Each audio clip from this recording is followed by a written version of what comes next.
Welcome back to another episode of Careers in Baseball, where I am virtually traveling the state to talk to the behind the scenes professionals with careers linked to baseball.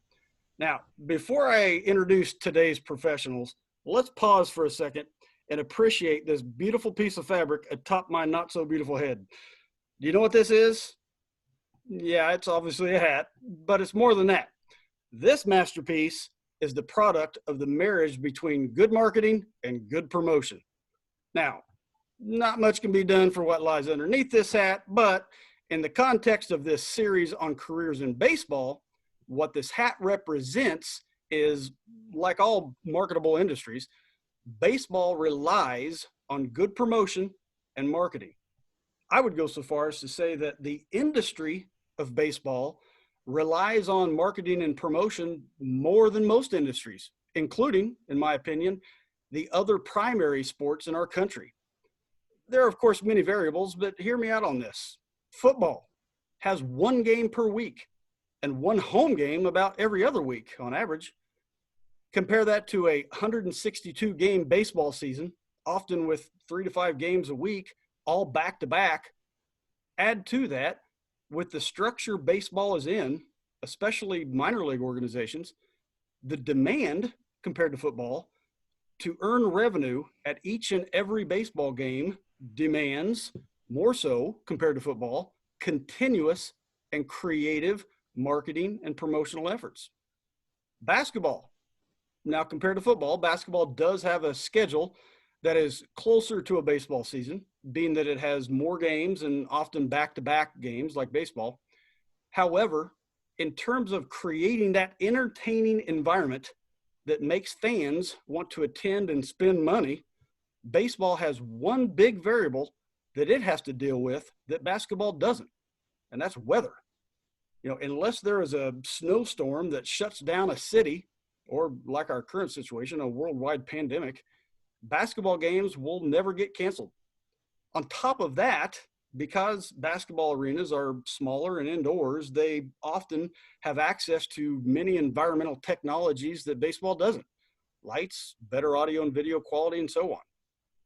All this being said, from an industry perspective, promotional and marketing efforts in baseball are essential in making baseball an actual industry, an industry that creates jobs, adds essential value to our national economy.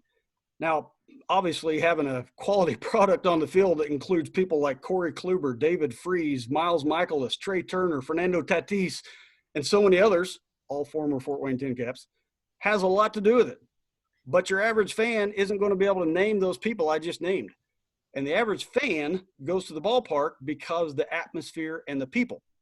And professional organizations can't just rely on uber crazy fans like Hardy the Hat Guy. It relies on the average fan. In steps marketing and promotion teams. And these are the careers we're talking about today in this episode of Careers in Baseball. And I'll tell you what, I got the best hobby in the world. I get to talk to people like you guys. And, first of all, I appreciate you guys joining us. Who I'm talking to, this is 1/8, I believe, of the marketing and promotion team for the Fort Wayne Tin Caps. Just a quick side note, Fort Wayne is, in my opinion, I've been all across the state. I love baseball in Indiana. You guys are setting in what I feel is the heart of baseball in Indiana. And that's why, because of what you do, because those passionate fans in Fort Wayne is why Fort Wayne Tin Caps, they're at beautiful Parkview Field with that beautiful skyline behind John right there, is why you guys are one of the top what's the word I'm looking for? The best represented, or the just top organizations in minor league baseball right there in Fort Wayne, Indiana. Who I'm talking to, I've got John Nolan. You know his voice, the broadcasting and media relations manager for the Fort Wayne Tin Caps. We have Morgan Olson, the assistant director of marketing and promotions. We have Brenda Feesby. I made a mistake already. That's why, I jokingly offline told these guys that of all the people doing this interview, I'm the least qualified to do it. So that's not going to be my first error. So Brenda Feesby, the community and fan engagement manager. And we have Sarah Kendall, the Marketing, Community Relations, and Promotions intern. Guys, thank you very much for joining me today. I'm looking forward to this as we talk about marketing and promotion in a minor league baseball organization specifically, but just generally, what it takes to really put people in the seats and create that atmosphere that is so awesome there at Parkview Field. So I think where we start out, I want to let each of you give a little bit of, I talked about that beautiful Parkview Field. You're all baseball fans at some level. Let's go around the horn here and let's talk about those moments where you go to work and you're like, man, I'm getting paid to do this. I am in the right spot. I love my job. Maybe John, we'll start with you on my screen anyway. You're on the bottom, then we'll just go around the horn. Thanks, John, for joining us today. Tell me about those moments where you just love being with the Tin Caps. Yeah, thank you so much for the chance to catch up with you here, and appreciate the very kind words. Definitely justified for the organization. I don't know about for myself personally, but yeah, you talk about having those moments where you wonder, can't believe this is a job that I can be paid for. I mean, that's just about every single game for me. With my role as the team's broadcaster, not only do I have a chance to be in the ballpark without having to pay for a ticket, but I get the fortune to watch the game, because as Morgan and Brenda and Sarah and some of our other staff members would tell you, I mean, their jobs can be really fun in their own ways, but they actually might not have any idea what's going on in the game because they're in charge of orchestrating what's happening when the game's not going on. But in my case, obviously, I do get to follow the action, get a chance to get to know our players and coaches. And as you touched upon off the top, there's definitely a cool factor that so many of these guys do wind up becoming notable names and major leaguers. But I mean, the whole experience is a lot of fun. And then even just beyond the chance to call the games, you talk about other aspects of the job. I think one thing that does separate the Tin Caps from other organizations is the office culture that we have. And it's, not the kind of stuffy office that maybe a lot of other work environments have.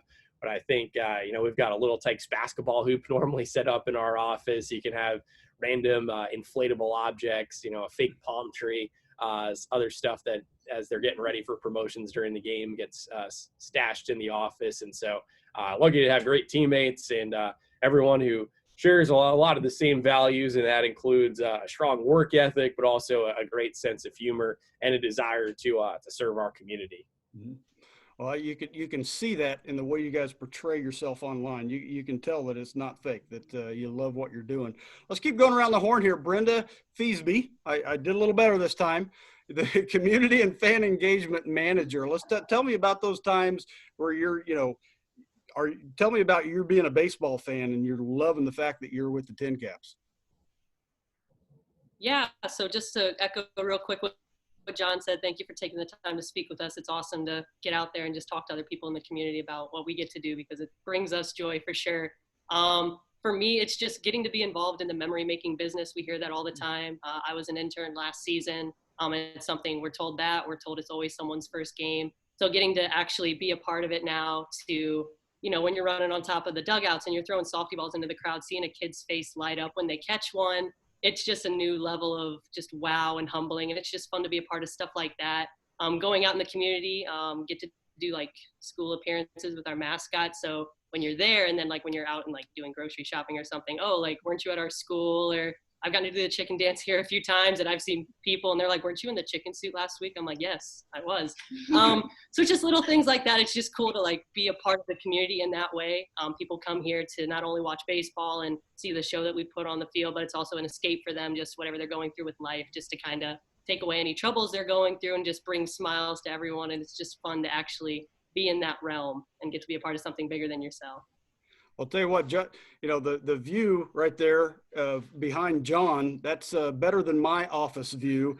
And I don't wear chicken outfits to work. So you guys it's kind of depressing here. I'm wanting to change careers. Morgan, let's go to you. Your career as Assistant Director of Marketing and Promotion. Let's talk about how much, you love baseball. Yeah. And I loved what Brenda said with just seeing those faces and things like that. Is probably the same.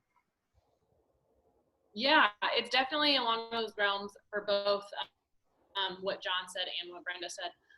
What's cool for me is I was born and raised in Fort Wayne, so I brought my career path back here somehow.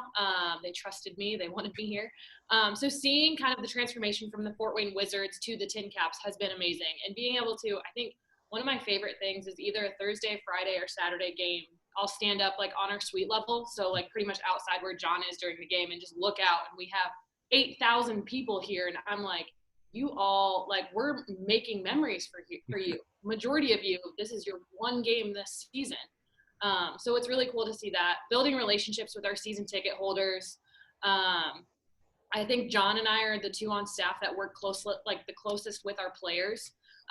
That's something that I value a lot, and just getting to know them, know that they're people outside of the ballpark. Anytime we're doing something fun on the field, I got to experience a couple games as an on-field MC last year, and I'm now our number 2. So was hoping for that this season, but now I get to practice more this off season, or potential season. So being able to do that was super cool. It's just those moments where like my dad comes to a game and he's like, I paid 4 years of college for you to play musical chairs. And I'm like, and I'm loving every minute of it. You brag to all your friends that I work here. And so it's those things. I'd much rather we all know in minor league baseball and in sports, you're not in it for the paycheck for the most part. You're in it for those memories. So when a little kid comes up to you and he's like, I caught this foul ball, or it's my birthday, you're like, that's my paycheck for the week. How excited you are because we did something is awesome. You guys are painting a picture for sure that I'm loving. Matter of fact, I think I joked with, it might have been John a while back. You guys had some kind of promotion for Bat Boys. And I'm like, you need to have a promotion for middle-aged has-beens that want to come and be Bat Boy for a day, call it, I think we did better something enough. Yeah. Call it the Bat Old Dude Day. So sounds like if Brenda ever needs a break, we could get you to throw the chicken suit on at least. Hey, I'm game. I'm game. Now, Sarah, as we move to you, your title is Marketing, Community Relations, and Promotions Intern. The intern perspective. How long have you been there? And when was that moment where you said, yep, I'm in the right place? Yeah, I started February 3rd, so I was here for about a month and a half before the world happened. That's the best way to put it. But I had previous intern experience in minor league baseball last summer, so I already knew that this is where I wanted to be. But just in the first week of getting to know everyone, the community and family that is in our office is something I've never seen before. And I just knew that I was someplace special where our ownership, management, everyone around me truly cared about my experience and that I was learning a lot. And they truly want me to succeed and help me get to the next point where I can be in the same shoes as Morgan and Brenda, whether it be here or moving to another organization someday. It's just really nice to know that. Well, I'll tell you, as from the outside looking in, I look at on the professional level, the Padres, which nice lid, by the way, the Padres and the A's, a lot of those California teams, the environment they create is just so fun. And at the minor league level, the Tin Caps are there too. I look at them with that same fun environment that makes a baseball atmosphere more than just baseball. It's the whole community. And that's, a marketing and promotion effort, but it's also just a community effort as well.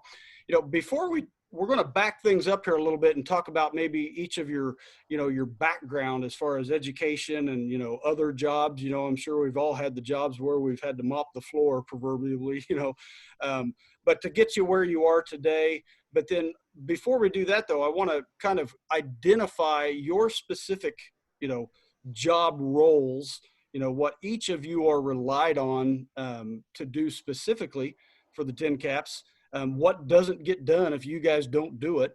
Let's identify those roles, and let's just go back around the way we started. So Sarah, I'll just bring it right back to you. the title, offline, we were kind of joking about how long that title was: marketing, community relations, and promotions intern. So what does that involve? Well, I don't fully know what I would have been doing on Yeah, game that's days. fair. I do Yep. know that I haven't had one yet. I know that I would have been picking people out for our promotions and helping them get to the spots to be able to participate in them, working our guest services desk. On non-game days or leading up to game days, I get to hang out with Johnny. If he has a community appearance that day, taking him to where he needs to be.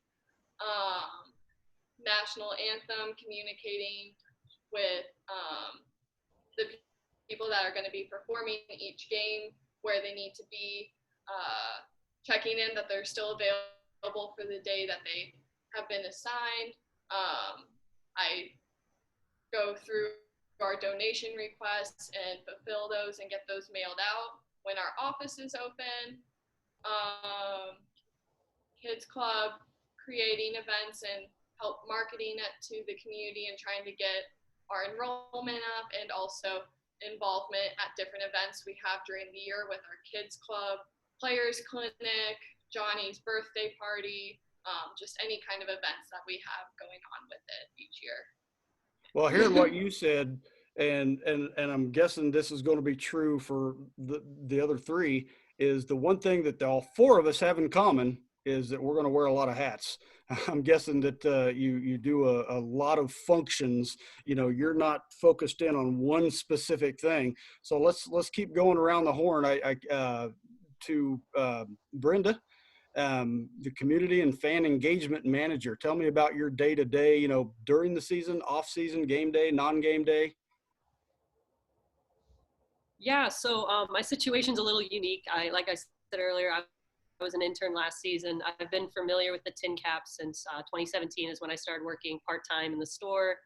Realized that summer, I'm like, okay, I want to be here full-time. Don't know what I need to do to make that happen, but I would like to be here.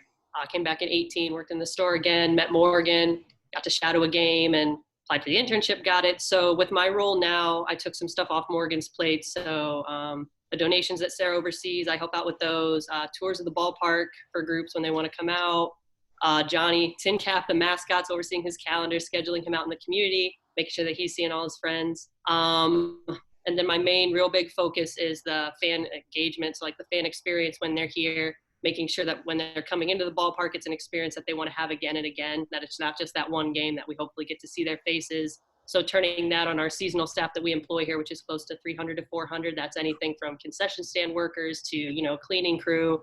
We can't do what we do here without them. So our frontline workers, because they're going to interact with more fans than we probably will a game, how do we give them the tools that they need to interact with our fans and make it that quote unquote great experience that we're looking for and that they're looking for? And then also, how do we show our seasonal staff how much we value and appreciate them for all they do, just because they're here a lot of hours, they're with us throughout the season, and just making it a valuable experience for them too. So when it does come to an end, they can look back and be like, okay, like baseball's coming back around. I want to work for the Tin Caps again. I want to be a part of that team, that family, that feel that we have here. So that's my main focus with it. I started October 1st in this full-time role, and COVID came, but we're still making the most out of it. I'm excited to see what's still to come, possibly in 2020, and if not, 2021. There's always room for improvement and growth for sure. And I'm just taking this time to learn as much as I can and get a feel for this role.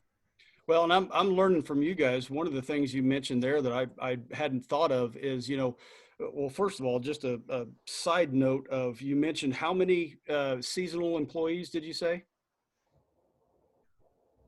About 300 to 400 seasonal, and that's anything from, like I said, ushers, ticket takers, food runners, vendors, servers, bartenders, cleaning crew. Like, we employ a lot of people here because, like I said, if it was just, like you said, the 32 staff that you pulled up when you went to our website, there's no way we could run around, do all that on top of our responsibilities already. So we do want it to make it feel like that big family sense, and all the hours, all the work that they do, it's big, and they interact with more people than we really will.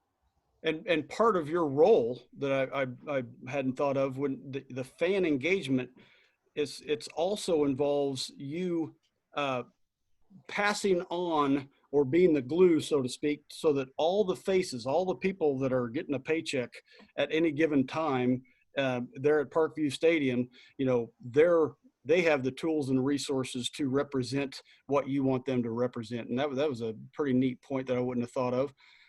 Morgan, let's go to you, the Assistant Director of Marketing and Promotions. Let's talk about your day, game day, non-game day, season and off season. Yeah, I think every single time I try to list out all my responsibilities, I have to look at Brenda and I'm like, what am I forgetting? And she has like 3 things. So I'm currently a supervisor. I oversee Brenda. We hired her in October, and then I oversee our marketing intern every year. My biggest thing I think that I do is I write our game day script. So everything between half innings, pregame, postgame. So with that, it's a lot of corporate activation. Anything that the corporate guys have sold or our VPs have sold, activating, making sure that we're on track to make sure that if someone has bought 35 games of a promotion, we're fulfilling it throughout the season.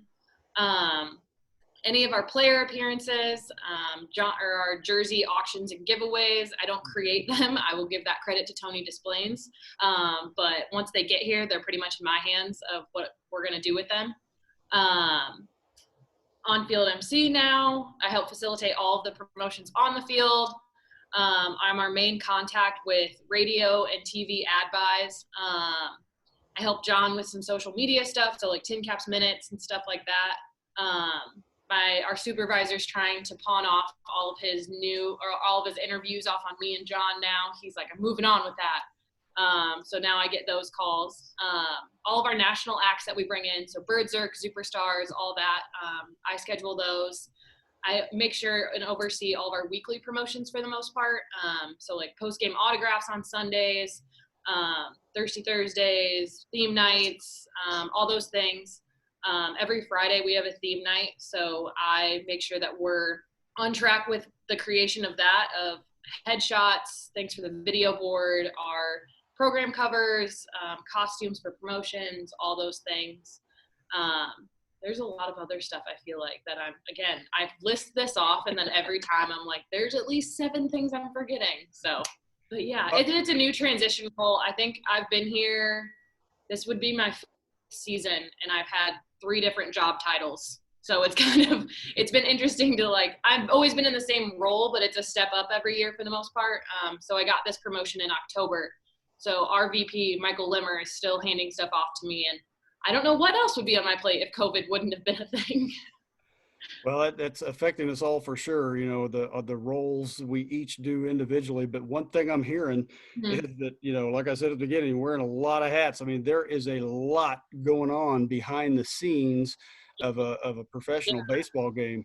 And John, I turn it to you, broadcasting and media relations manager, the voice of the Tin Caps, I want to know, your day to day, but also, how much are you working with, like Morgan said, she working with you at different capacities, how much are you working with not only the marketing people, but maybe management?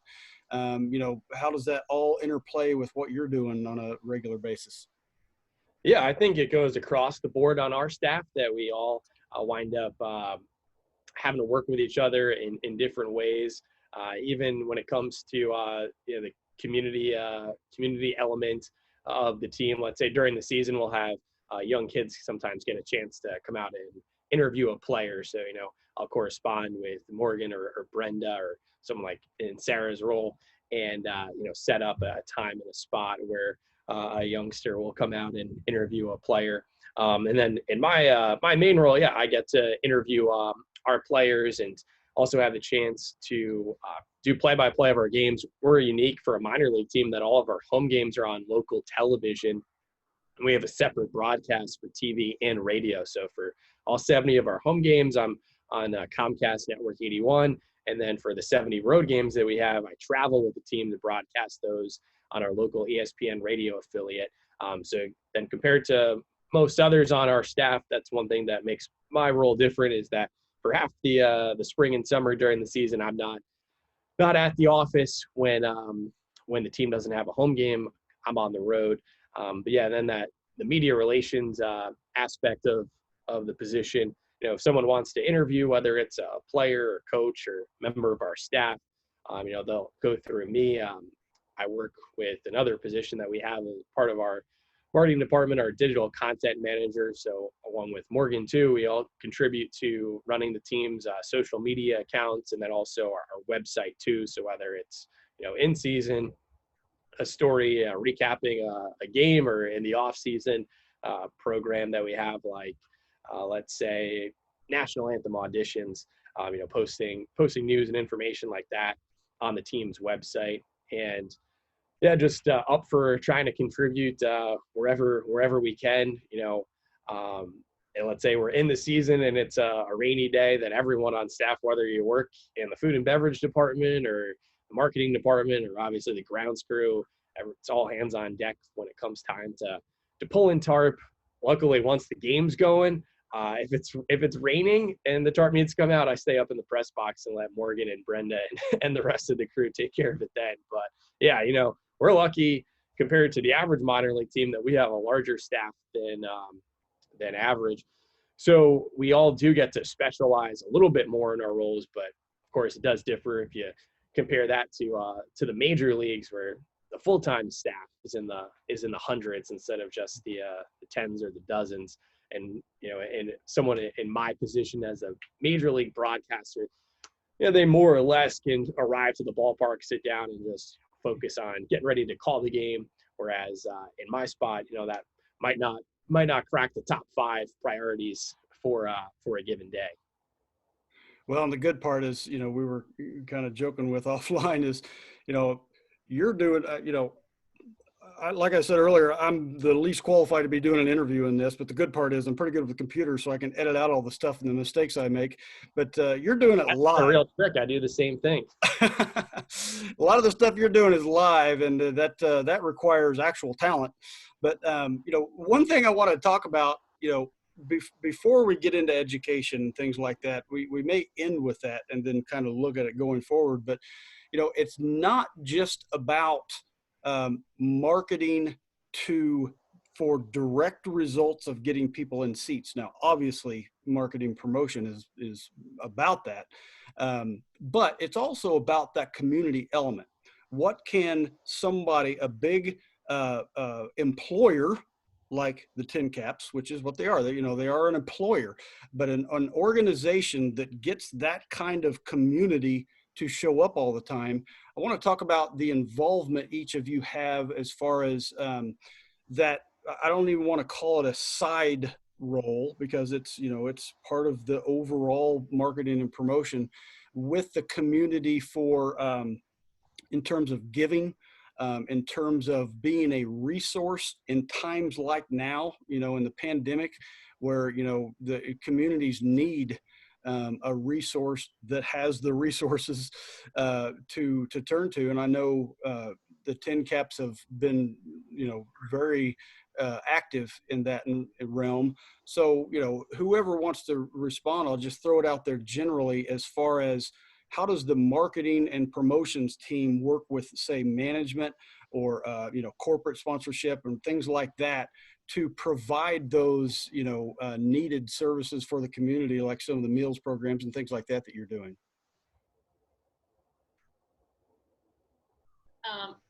I can steal this one.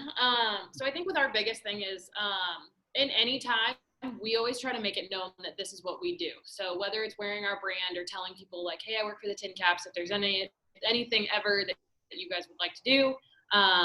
So no matter what, making sure that you're just upholding that brand is possibly one of the biggest things, because I know that like we've had emails come through from people that are friends or family or random people that are just like, hey, I know you work there, and then we're there to help. One of our biggest things that we've been doing, especially recently, is we host at every game. We have a community organization of the game. So it's a program that we have where we have a nonprofit every single game. They get a table on the concourse, a first pitch for someone in their organization, PA reads, and a video. Completely free of charge to them. It's sponsored by Fifth Third, so Fifth Third Bank provides all of that for them. And so we've reached out to all of our potential COGs and everyone that we had booked for the season, because we had, I think, almost every single game booked already. before this all happened. So we've been reaching out to them of, hey, our hands are tied of what we can do right now, but is there anything that we can do to help you guys get your word out? Or if you're having services or anything like that. So we've been setting up interviews with them and John, because like you, I am not one to facilitate interviews. I'm decent at getting interviewed. So John's been the one kind of tagging that with me, just seeing what we can do for them and getting more information out there. Because news channels are only going to do so much for them when all this is going on, where if we could be another outlet. The meal kits was a great idea. We stole that from Round Rock, another minor league baseball team. If you know anything about minor league baseball, it is 100% just stealing ideas from each other. Hey, this worked in your community, we're going to do it here. So that's been awesome, getting our kitchen up and running. That's one reason why us three are sitting here. We're volunteering in our kitchen every day this week. I normally would have dressed up for this. I have potatoes on my shirt. I'm sorry. But so doing stuff like that, we've had 16 last week. People purchased 16 meals. 5-Star, our alcohol distributor, purchased about 10 of those to get donated to Parkview, where we donated them, or we dropped them off. We're trying to make it more known that we're doing that as well. And then our t-shirt that we created, Tony, again, shout out to him for another one, created our In This Together t-shirt to go to a Parkview foundation. Mainly those funds are going to be used for the staff that must be quarantined and can't go home because they're working their COVID unit, to get them in a hotel, to get them food, anything like that. So we just want to make sure that even though our gates aren't open because we want to abide by all the rules, we're not 100% social distancing because we're roommates, just so you know. But so it's stuff like that of, we just want to make sure that we can still get our brand out there, knowing that we're helping the community, but we genuinely just care about this community. They've supported us since day one. So we want to do the same thing for them, especially when we know they're the ones that are going to be in our seats when we finally can open. Well, and just to stress what you said and what you hinted at, which is baseball is not just about the field. You know, it's a community, it's an industry, and it's important. You know, I can't say it any better than that.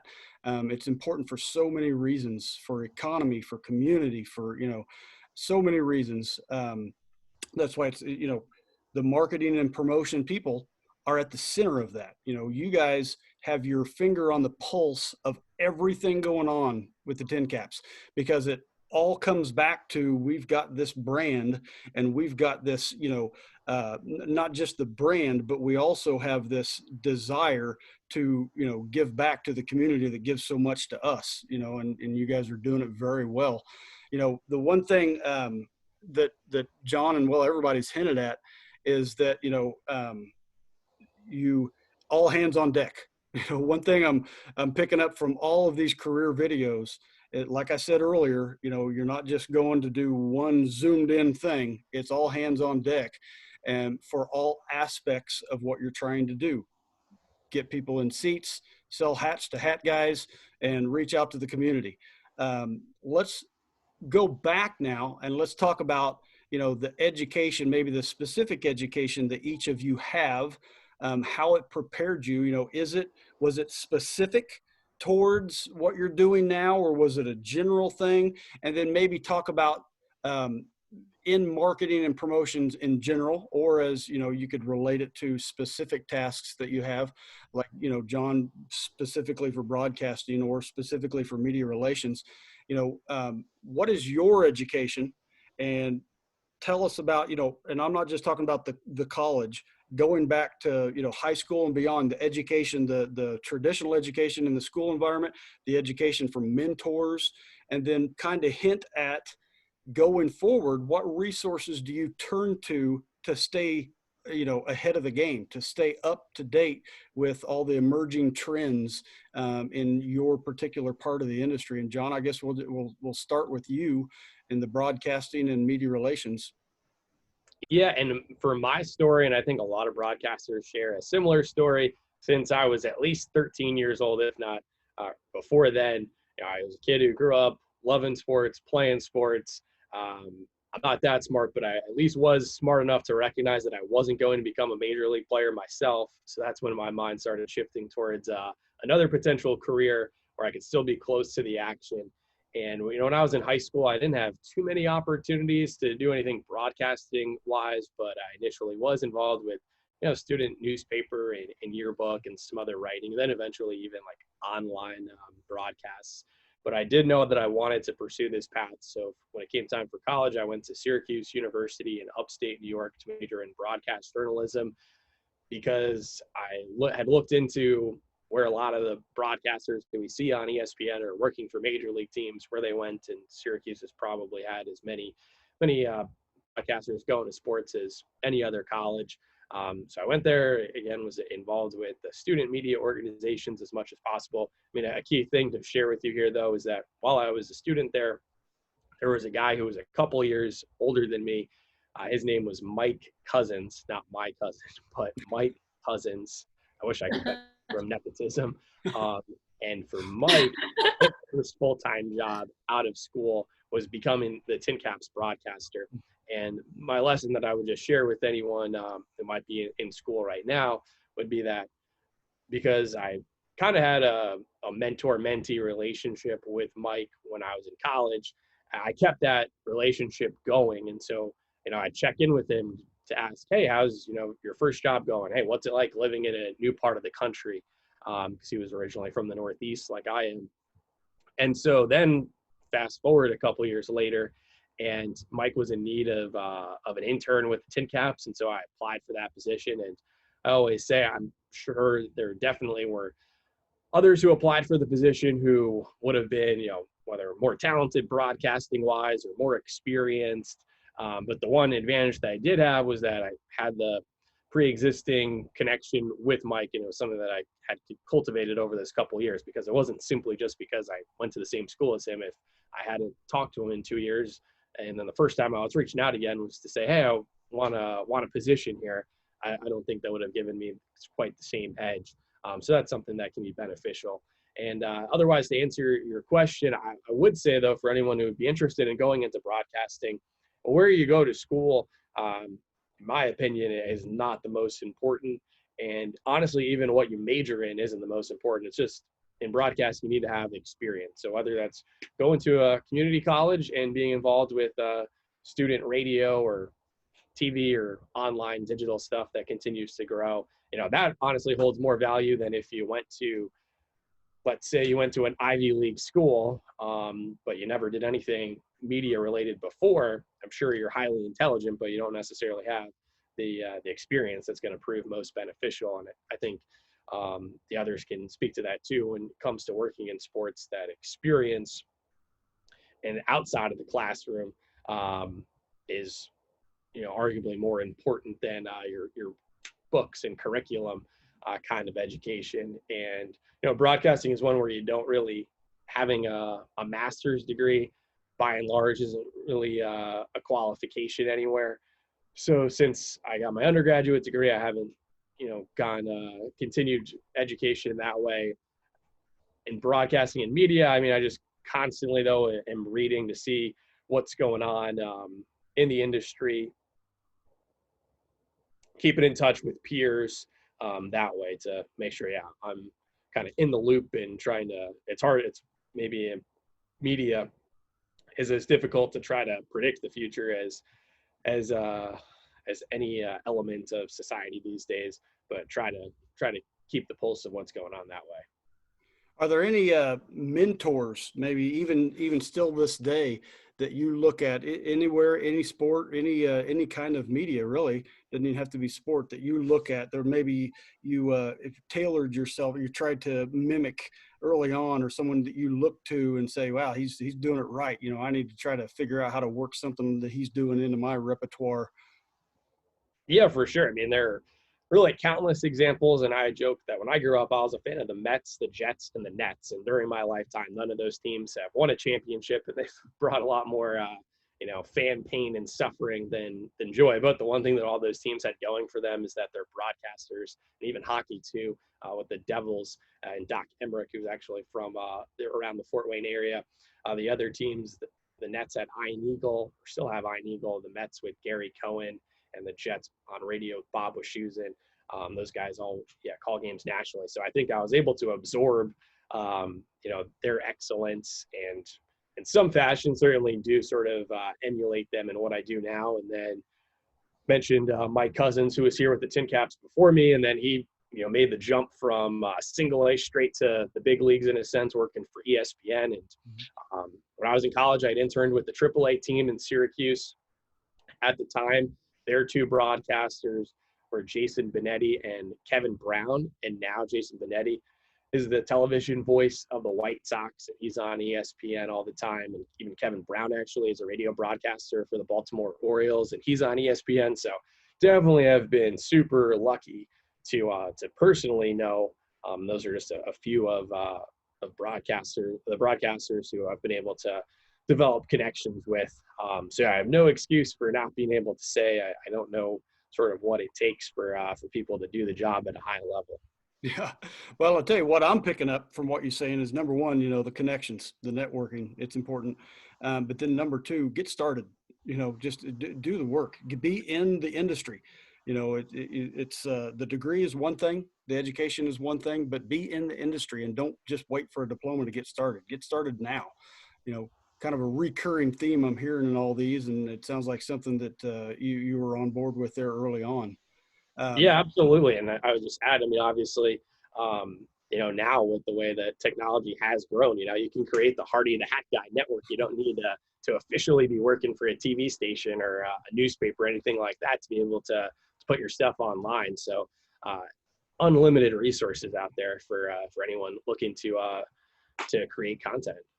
Well, I am living proof that it doesn't take talent to be behind a camera, for sure. So speaking of talent, let's, Brenda, Morgan, Sarah, let's bring it to all three of you. Let's talk about, where did you go to school? Did it, kind of with what John was talking about as well, what other things other than school, helped you get to where you are and prepared you for where you are? And then what resources do you turn to now to, progress your career forward? And I'll let either one of you start. Yeah, I'll go first. So I am from Fort Wayne. I went to Northrop High School, and I was an athlete, played volleyball and basketball. So I had a really good relationship with our athletic director. And so I really wanted to be that for someone else. So my goal was to be an AD in high school. So I went to Ball State because education is their top major there, one of their top majors. I learned very quickly, teaching is not for me. Having to explain in word things, I just couldn't do it. Patience is something I'm still working on. So I was undecided for about a semester, and then I'm doing some digging on campus of different majors, and then I find out that sport administration is a major. I don't know if it was just me not getting more involved in things, or if I was young and naive, I don't know, but I guess it never really hit me that every sports team has a front office staff. And I'm like, oh yeah, that's a thing. They need people to run things. So I did a lot of digging. I grew up big sports fan, sports family, baseball's at the top of that. And so I read the program wrong for Ball State Sport Ad major. And I thought I had to do 10 hours of job shadowing before I applied for the major. And so one of the teams that I shadowed was the Tin Caps. And so you're going to hear the same thing from probably all four of us of, it's not what you know, it's who you know. And so having a mentor is pretty much what got me my job today. So when I was shadowing, I shadowed a girl named Tara Cahill, beloved individual with the team. She was there. She was the intern at the time. And so I shadowed her for 2 games, and we're walking down the tunnel by the dugout. And it was one of those come to Jesus moments where you're like, this is where I want to be, who I want to work with, what team I want to work for, what position, everything. So I was here for a couple days, and I asked Tara, I'm like, this is weird. You're an intern, but we go to school together. You're only a couple years older than me. Will you be my mentor? Can I go to you with any questions that I have? Anything like that. And if you know Tara, she cried. She absolutely loved it. She said yes.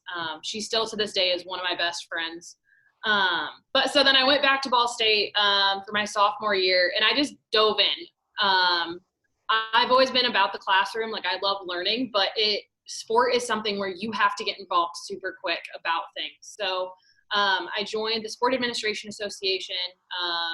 So I was a VP of Internal Affairs. I staffed all of our student volunteers for all of the sporting events that we have. Ball State is a MAC school, but it is D1. So no matter what, you could have 5 different sporting events on one game or one day. So you're hopping between field hockey, soccer, swimming, all those things. I did that, and then I became the president of the association, brought in guest speakers, worked on resumes, held workshops, different things like that. I also was an intern in the athletic department with marketing, so doing all on-field promotions, on-court promotions, different things like that. I landed a training camp internship for the summer before my senior year in Atlanta. So worked with the Falcons for two months, thanks to a family friend. So again, it's not what you know, it's who you know. And then I went back for one more semester at Ball State, and then it was time to apply for my big 400-hour level internship. And at the top of that list, my dream is to be a GM of a minor league team. So I'm only applying for minor league baseball teams, and one of them being the Tin Caps at the very top of my list. And luckily, Tara, who was my mentor, had stepped in to what my role is now. She was full-time. So she made me go through a very long and intensive interview process. We average about 4 interviews for our interns just because we were going to spend 90 hours a week with us. So she made me go through all that, and then she hired me, and she's like, I knew it was going to be you from the beginning. And I'm like, thanks for making me sit through 4 or 5 interviews. And then I actually started earlier than all the other interns. I started a month early in 2016, just because I didn't want to binge watch Netflix for a month. And I was like, you guys don't even have to pay me. I'm just going to volunteer. And my first day on the job, we're sitting in an elementary school office, and Tara's looking at me, and she goes, hey, I just want you to know I'm leaving in 2 weeks. And I'm like, what? She's like, I went to school for accounting. I'm going to go get my CPA. She's like, we're going to talk to our VP. She's like, it's either going to be you only, or we're going to bring in another intern, or we're just going to hire you full time. She's like, we don't know what's happening. So then we brought in a second intern. We tackled all of the internship responsibilities and the full-time responsibilities. And then we both got offered at the end of the season. So he did not accept, but I did. So I've been full-time since September of 2016 now. So again, 100%, it's about your connections and stuff like that. So, and just putting in the grind work. I tell them all the time, whoever my intern is, I don't care about your GPA. Don't put it on your resume. I care about how much experience you can have and the broadness of it. I did sales, I did marketing, all those things. So it's being able to travel. The fact that I could put that I lived in Georgia for a couple of months on my resume set me aside because you're willing to move for your career. So definitely that's my key advice, is just be willing to go outside of what your dream is, because it might end you in the right place in the end. Be flexible to pay the dues. It's what it sounds like. And that's a very strong point for sure. Brenda, what about yourself? Yeah, so I am originally from Northwest Ohio, a little cute town called Payne, Ohio. I moved here to Fort Wayne in November. Live with Morgan and another roommate, but I grew up playing 3 sports, basketball, volleyball, softball, graduated high school, went to go on to the University of Northwestern Ohio, UNO and Lima, Ohio, majoring in sport marketing and management, where I played softball for 4 years, center field, grass life. And UNOH is known for their high performance motorsports team. And although I do find myself a very skilled driver, I thought my talents could be better based in a sport marketing realm. So UNOH is great. The class sizes, everything, the teachers and staff, made a lot of really good connections with administrative people there to help me, broaden my knowledge and everything like that. I was a Red Cross ambassador for 3 years. So I helped plan and coordinate blood drives at our campus. So getting students involved with that, looking to get athletes more involved because you're seen as the leaders at campus and all that fun stuff. I was the mascot Torque for 3 years as well. That was really fun, just get out in the community and be involved in that way. But finding the Tin Caps, I was a junior in college. And like I said, it was just that one summer, it just took me to realize, okay, this is something that it's bigger than you. And it's just what I want to be a part of and just get to have that feel with the community. So I remember it vividly. It was a game in 2018. I went back to get something out of the closet. Someone asked for a different size sweatshirt. And Morgan was back there with the store intern at the time, Devin Murder. I was probably eating or something. They were eating, yeah. I was going to leave that part out. They were eating chicken tenders and fries. But I went back, and she stopped me as I went to go back out. And she's like, so what do you want to do with your life? And this was the first interaction I'd ever had with her. We had TVs in the store, so of course I would watch the in-between inning breaks and see what they do. She's like, what do you want to do? Like, where are you in life right now? I said, well, I'm UNOH right now. I'm set to graduate in June. And I said, I would like to work here full time. And she's like, oh, like in what area, what department? I said, marketing. I said, what you guys do, I think is great. And just getting that sense of like community engagement. She gave me her business card. She's like, I want you to email me. She's like, tell me a time, like a game that you want to shadow, and we can get it on the calendar. So went home that night, freaking out. Looked at the calendar. Harry Potter night was coming up. And I'm like, okay, this will be a fun theme night, something to get involved just to see not only how a game's run, but also on a theme night. Came here. And at the time I was working a parts assembly job back home. You talk about how we all had to like start off somewhere. I worked out at a gas station first, and then I was at a parts assembly plant. So I got to this game, and we had rain for a while. We ended up getting it in, but it was a late game. We had a scout overnight on the field that night. I didn't get home to good old Payne, Ohio, till about 2:30 in the morning. And I had to get up for work at 6:30, but it was a fun night. It was great just getting to be a part of the promotions. I hung out with Morgan and her intern for most of the night. And it just cleared it up right there that I was like, okay, like this is what I want to do, and this is where I want to be. So it's just getting to be involved, I guess, over the years. Playing sports was a big part of it. That's where you learn, like, leadership, communication, trying to be a good role model for your friends as much as you can. I like to be a good mentor to others, just because people were like that for me. Morgan's a big one. My mom, I have an older sister, just people along the way that I've just tried to model as best I can, going to with questions or just looking at how they live their life and trying to embody it the best as I can. But roundabout way, sorry of answering that for you. She made herself known in the ballpark. She's a very like big, bubbly personality. She's always positive. So as soon as the season was over, she emailed me and she's like, hey, when are you guys like posting your guys' internships? She did it instantly. So, and as soon as her application came through, I'm not mean like Tara. We didn't make her go. We interviewed her once. So I was like, I'm getting 2 interns this year. And everyone in our front office said, we're hiring Brenda, right? Like before anyone even knew that she applied. And so that's one of those things too. If you shadow or you get your name out there or you just try your hardest, like she was Johnny for me for some games. She wanted to do anything and everything. So again, getting to know people is the biggest thing. You're marketing yourself. And, one of the things I've always said, I don't care what the industry is, you want to find the funnest people at that company, find the marketing department. They're, because of the nature of what they do, dealing with the community and people like that, they're natural people, and they're just the funnest people to deal with in really any organization. And, we're talking to 3 people who are in the path. They've, and now let's go to Sarah. You're at the intern level, but you've got the educational background, hearing what they say, how are you looking forward, as your education wise has, seen what they do on a regular basis. How is your education, or what would you say to somebody that wants to get into it as well, with your background, where you've been, where you want to go? How is your background, education just being one of those elements, obviously, the networking and the rolling up the sleeves or some of the others. How has that prepared you, and what would you say to the person that wants to follow your path? Yeah, so I graduated from Avon High School in Avon, Indiana.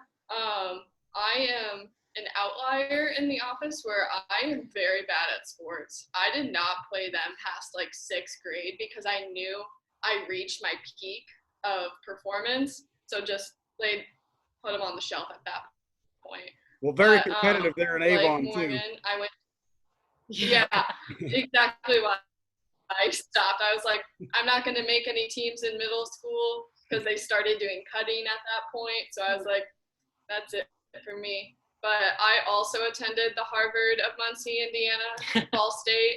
And I also misunderstood the application process for the sport admin program. So to get hours, so I was ready to apply as soon as I could, I volunteered as a student manager for my baseball team at the high school, because I was like, that's the only team that's left. I like baseball, gonna do that. And it was the most fun I've had working in sport, because I haven't had a season here, but it's been fun what I have gotten to do. But we had a losing record, won sectionals, still don't know how that happened, but I knew I wanted to stay in baseball because the players are goofs and it's just the most fun. Went to Ball State, had a few road bumps in the road, but eventually got into the sport admin program. I worked for the athletic department from day one. My freshman year, I was a student manager for the women's basketball team, and my fall semester, I worked for the rec center.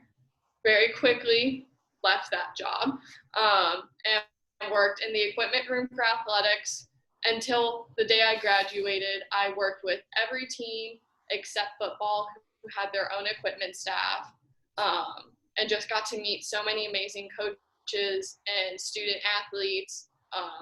I don't care what people say about student athletes. They are some of the hardest working people I've ever met, constantly traveling and still having to keep up with their classes. Got involved with the Sport Administration Association. And something that's really amazing about the sport admin program at Ball State is they have several immersive learning classes where you are getting real world experience in sport. Yeah. I'm a recent grad, that's why I totally forgot about all that. I took a revenue generation class where we sold Fort Wayne Tin Caps tickets, cold calling people.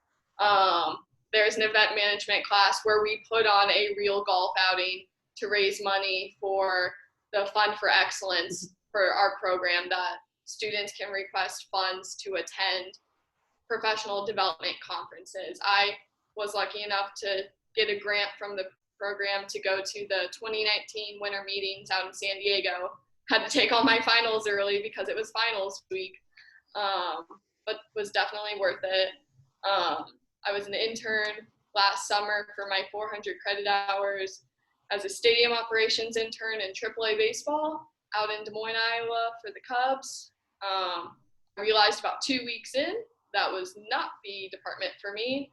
I was not as good at manual labor as I thought I would be, but I became a pro at changing ceiling tiles.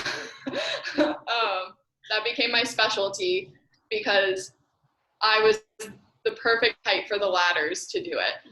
But my favorite parts was the fact that during game days, we were the promotion staff, or we were Cubby, or selling 50-50 raffle tickets.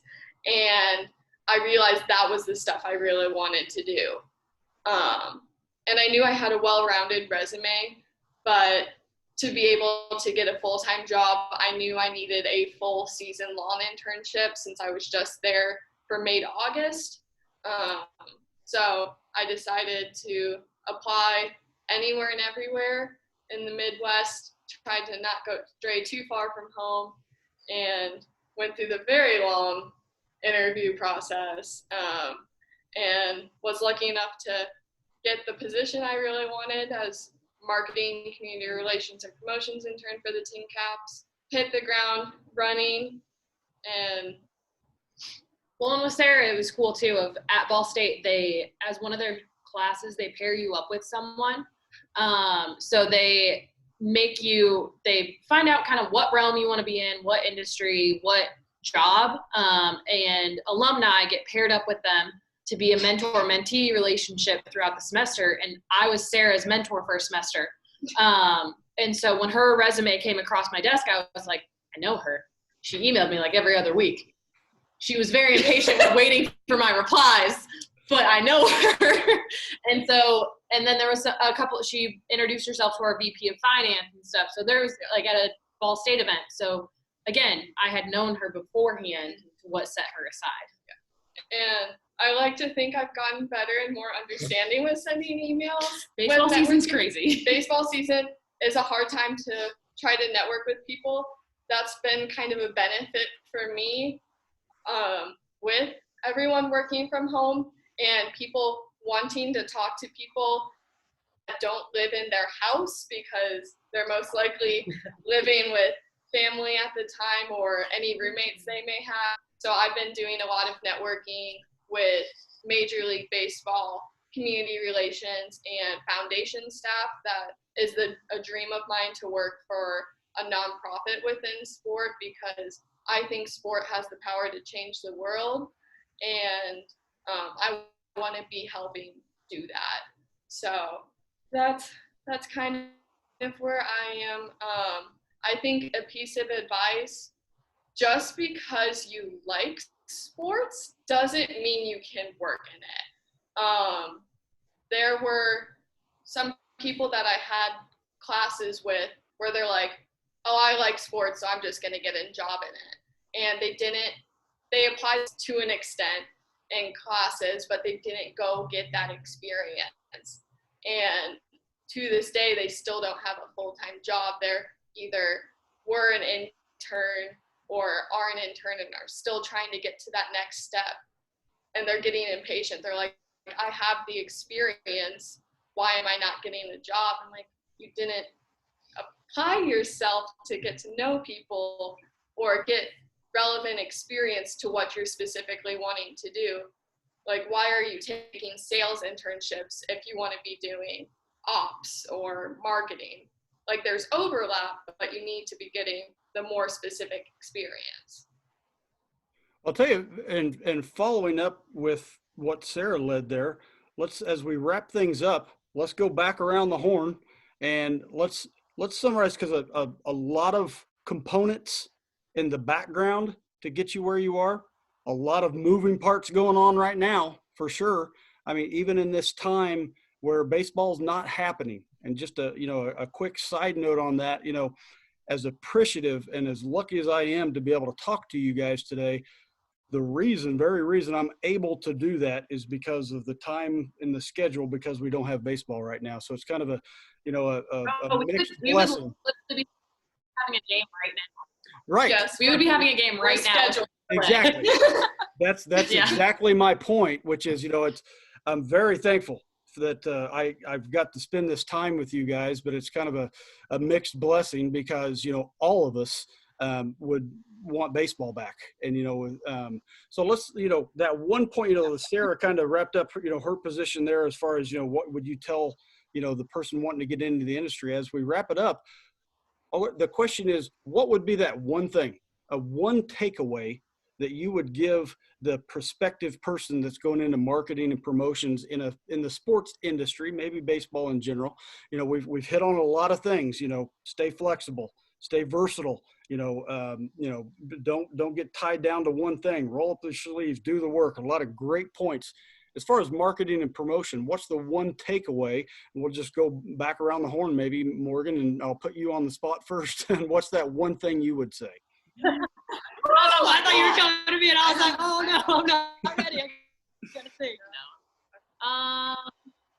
I'd say be open-minded and just do research. Like I said earlier, a lot of our stuff we steal from other teams. I'm in a group text with people from Pulaski, Myrtle Beach, Daytona, Charleston. Like, we're sharing ideas nonstop. I'm like, this worked in your city. Do you think it'll work here? That doesn't mean you have to have a full-time job to start doing that. We share tweets with each other in the marketing department nonstop of what teams are doing. So start brainstorming now. When I interview people, I always say, if you could have one theme night, what would it be? Have you ever thought about creating an on-field promotion? What would it be? So being able to be creative is a big thing for me, besides everything else that we've already talked about, like you said. So also that just gives you more mentors and colleagues and stuff. I talk to them probably more than I've talked to the TinCap staff lately. Just, hey, when we do get to hear the crack of the bat, what's your guys' game plan? So stuff like that, of just getting contacts out there sooner rather than later. Brenda, and like I said, you've hit on a lot of things earlier as well. Just in putting you on the spot here, what's kind of one takeaway that you would give someone wanting to fill your shoes down the road? Yeah, I would just tell them, be open to doing new things, helping out where you can. Kind of the mentality I've had since I was even a high school athlete was, get to practice early, be the last one to leave. Kind of the same thing here at work, like you're going to be asked to do different things and be open to it. When someone does say, hey, put this chicken suit on, don't be like, oh no, take and fully embrace it, fully know that it's going to mean something to someone and, it's going to be a fun thing to do, and just never stop grinding, see where you can help out. For us, a day never really ends, still just going okay, 5:00. No, we don't clock out at 5. We're still thinking, okay, what's to come tomorrow or even next month, next week? How can we still be, like Morgan said, staying creative and sharing ideas, branching out. So just be open to everything that comes your way. I think with her, a lot of it too is not just with her, with what she said, remember that you're all just puzzle or pieces of a bigger puzzle. We don't have a season. We don't know when we're going to be able to start. At the moment, whether it's this year or next year or what have you, us four, our job is so game related to where one of the only big revenue generators that we have right now are these meal kits. So we not getting paid to be in the kitchen right now. We're doing this as volunteer work, volunteer hours. We're spending every day in the kitchen. It's not my dream job. I don't love weighing out 350 pounds of taco meat, but at the same time, I know that it's making our team money and we're helping the community and stuff to where it gives me purpose almost right now. So again, like she said, if you get asked to do something, don't complain about it, just do it. Our big slogan here, one of our big slogans is there's no job beneath anyone here. Our team president's been the mascot. Our VP's scooping up ice cream off the floor on the concourse. We all have to do something. So I'm gonna back up just to stress what you just said. The team president has been the mascot. Man, if that doesn't sum it up, of just do the work, that is perfect. I absolutely love it. And John, as we move to you, in the broadcast, you're the last word. So I'm going to give you the last word as we looking forward. What's the one takeaway for someone getting into broadcast media relation? Well, yeah, I would still echo a similar sentiment to what Brenda was talking about there in terms of you got to be able to or willing to outwork people, because to bring this back to where we started, our jobs are really fun and they don't feel like jobs. And so as a result, you have a lot of people, and Sarah touched upon this, you got a lot of people who want to work in sports, to work in broadcasting. And the reality is there's a limited number of jobs. So yeah, to sum up what other sentiments that have been shared, you got to be able to outwork people as one of the ways that you're going to wind up standing out from basically the competition. Yeah, and that competition, that kind of summarizes this whole episode, which is in marketing, you got to market yourself. I mean, it is a competitive segment of the baseball industry, the marketing and promotions and broadcasting. I mean, specifically broadcasting too, if I could just highlight on that for a second. I mean, there's not a lot of broadcasting jobs. We don't have a major league baseball team in Indiana. We are a baseball state though. Don't let me fool you on that. But so there's not a lot of broadcasting jobs. So it is competitive. So some of the things you guys were talking about, the networking, the proving to the people that could be your boss in the future that you're willing to work up the sleeve, roll up your sleeves and get the job done, and you're flexible enough to do that. All those things are great points. And I'll tell you, just kind of as we wrap things up, John, you said you're from you went to college in the Northeast side, the New York, that whole New York, Boston area. Everybody says that's the birthplace of baseball. I differ for that, and I'm hoping someday I could talk one of you guys into having a Fort Wayne Kikiangas night there at the Parkview Stadium. Of course, the Fort Wayne Kikiangas, it's a lot of debate on this, but they were the team that played the game in 1800s. It was I think it was the American Association, and I could be wrong on some of these stats off the top of my head, that led to the first, it eventually led to the American League, Major League Baseball, first professional baseball game just a few miles behind you there at that park, which there's a little plaque for there in Fort Wayne, Indiana. And like I mentioned at the beginning, I do consider Indiana a baseball state. You know, we have a lot of history, a lot of heritage. Just because we don't have a Major League Baseball team does not mean we're not a baseball state. And you guys are sitting in the heart of it right there in Fort Wayne. And it's in no small part because of what you guys are doing. And to sum this all up, you're not just marketing for a job. You know, you get your enrichment from those reactions from the fans and things like that. But your marketing efforts, your promotion efforts are helping fuel that industry. It's creating jobs. It's creating other careers. So, you know, tip of the cap to you guys from the hat guy. I don't know much, but I know how to tip a cap, and one goes to you guys.